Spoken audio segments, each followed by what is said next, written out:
Hi there, welcome to my latest episode of my 10-minute moans. This one's incredible. This is about some really strange tie-ins between Nicola Sturgeon, SNP, and a man being investigated for some serious fraud crimes, Sanjeev Gupta. Blow your head. Absolutely blow your head. It's like something that a crime novel, if somebody made it into a movie, you wouldn't believe it as non-fiction. So let's go back, try and cover this story. It goes back almost a decade, till 2014, and Nicola Sturgeon in November 2014 became the First Minister of Scotland.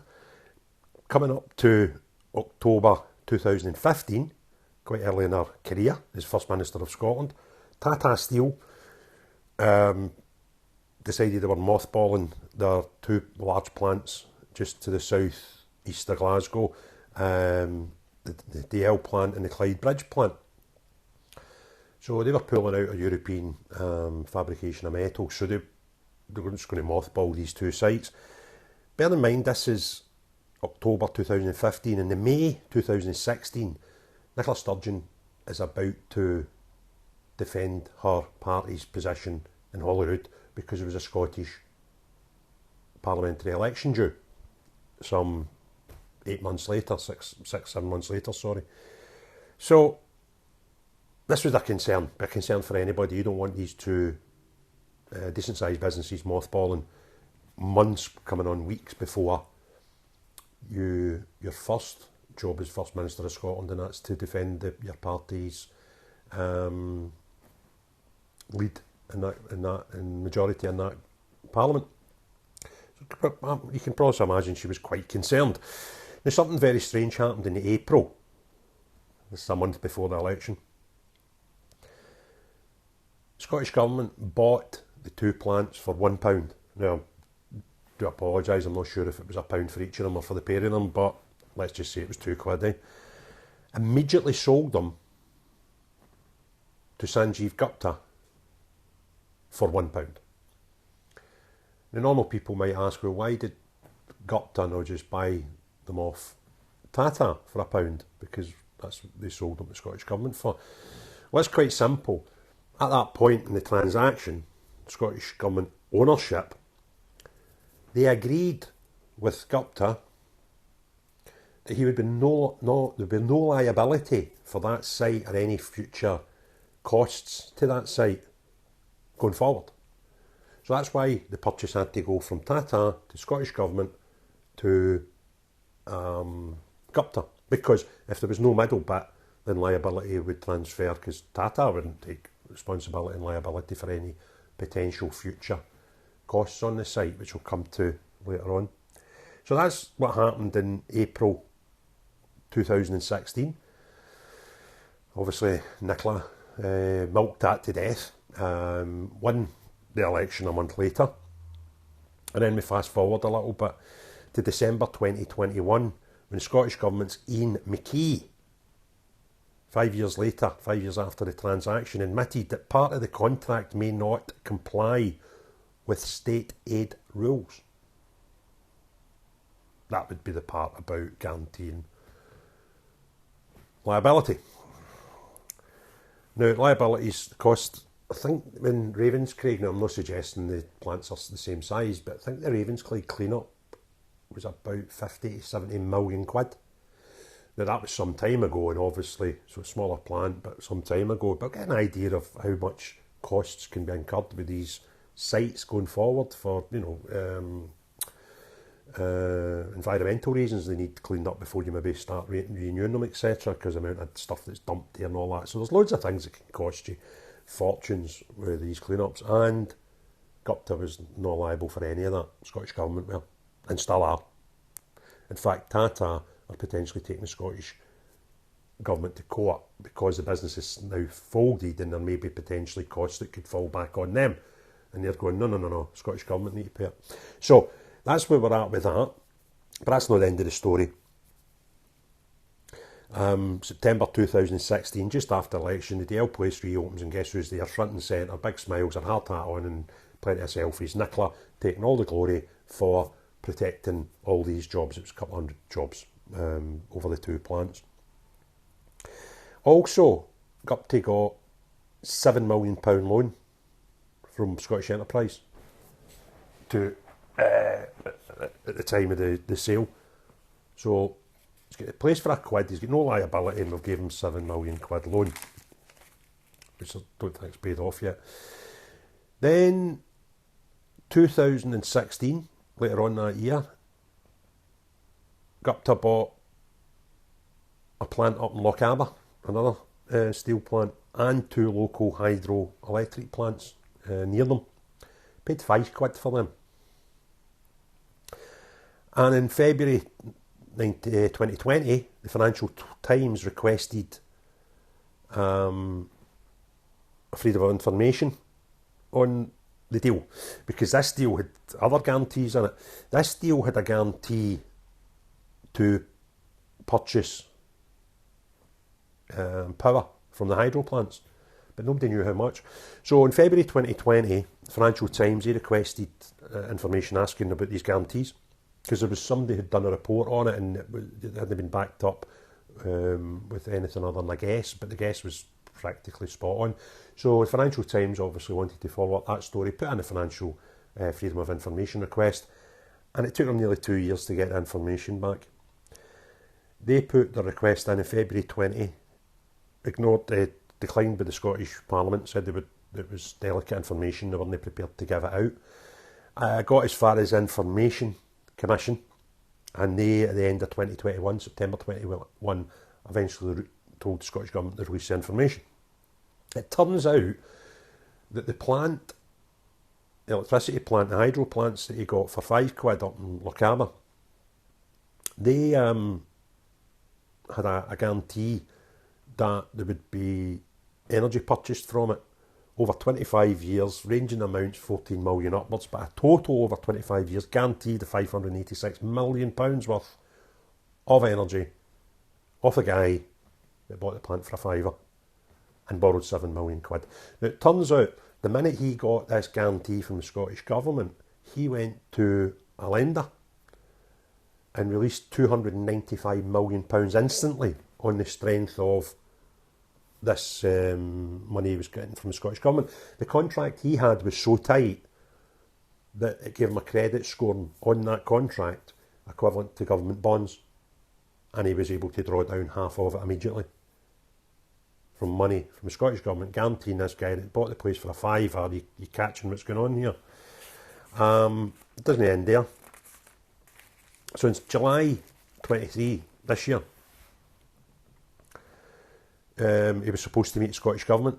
The Scottish Government's Neil Gregg, and he was to sit down and talk about his liabilities to the Scottish Government. And he didn't turn up. He sent one of his juniors, a guy called Geoffrey Cabell, turned up. And interestingly enough, the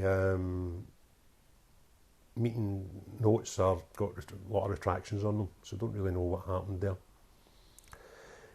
Also 2017, the Fergus Ewan, he met Gupta 4 times in 2017.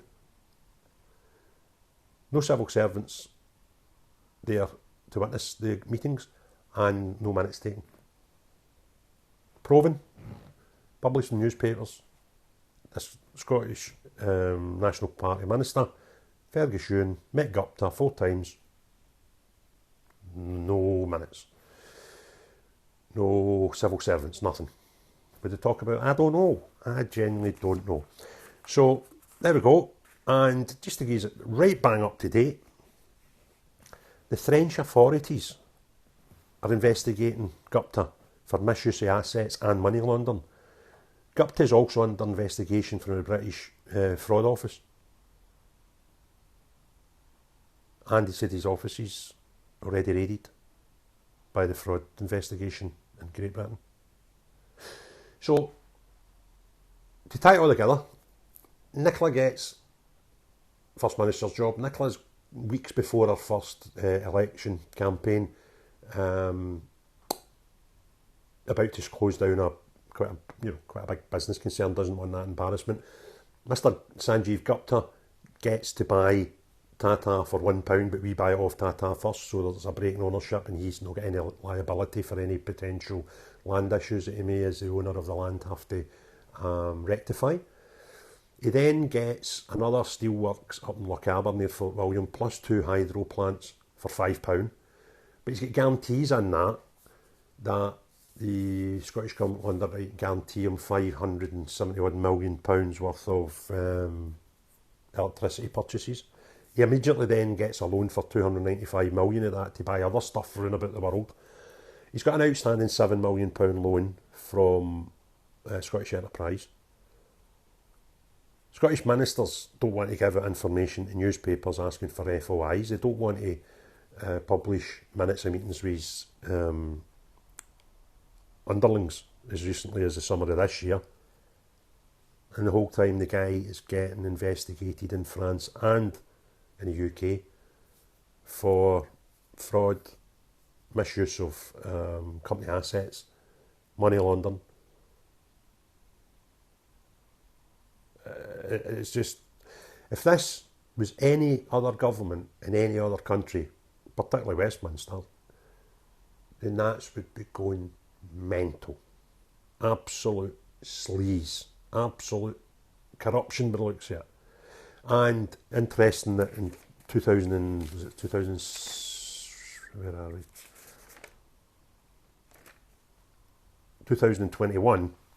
the Scottish Government's Ian McKee actually admitted that parts of the contract may not comply with state aid rules. Plus potential breaks in ministerial code with meetings that are going on when, without proper protocol. Absolutely stinks. Stinks to high heaven, but SNP got an election victory out of it. Nicola Sturgeon got some nice photo opportunities out of it. Nicola Sturgeon got some nice wee inches in some paper columns. Nicola Sturgeon wanted to fill the newspapers telling you how great a messiah she was by saving Scottish jobs. Got a couple of things that are incidental that, came across when I was researching this. This story's been about for a long time. I just wasn't aware of it. Some people watching this will be aware of it. I wasn't. And then thereby I'm passing information on to you because there might be a lot of you guys that were unaware of this. But this story's been known for years. And they've done the usual thing with, when they talk about money that they're throwing away. They were telling everybody that this investment was going to secure 2,000 jobs in rural area and for a nice green energy, the plants and stuff, the hydro plants. 50 people employed up there in Lochaber. 2,000 were quoted. And there was a recent, in the recent meeting they had with Scottish Government, the guy that Sanjeev sent along said that they're struggling to get staff to work up there because of the housing problem, rural housing problem. And let me remind you, just yesterday, Scottish budget cut the amount of money available for housing projects. Just one big rolling scam, sham, whatever word you want to use. This mob are stinking. This mob couldn't lie straight in bed. But this mob still have the cult in Scotland that brainwashed that it doesn't matter because they'll be independent soon. No, you won't. News for you. Won't happen. And the people that are buying their nonsense need to stop buying their nonsense because they're liars, they're cheats, they're thieves, they're the party of vagabonds. And they're running our country. And the people that are determined about getting independence at all costs buy any shite. Any shite they want to spin, they'll buy it. But Westminster. No. People running this country are amongst the most corrupt, dishonest, thieving bunch of parliamentarians I have ever witnessed. And if you worked it out, all the sleaze, all the corruption, all the investigations and all this, there probably is in the world parliaments and whatever that have got worse. Potentially, right? But see if you worked it pro rata per head, they've got to be right up there. Probably top of the league of that nonsense. Honestly, stop it. Stop voting for them. Stop believing their nonsense and get them papped because they're red rotten, as we say down my street. Okay, so thanks for listening. Thank if you get it this far, well done. Wee bit of a long one, this one. Mind give us a thumbs up. If you want to see more, hit the subscribe button and the notifications. You'll hear when the next podcast is coming out. But most of all, have a lovely day. Bye now.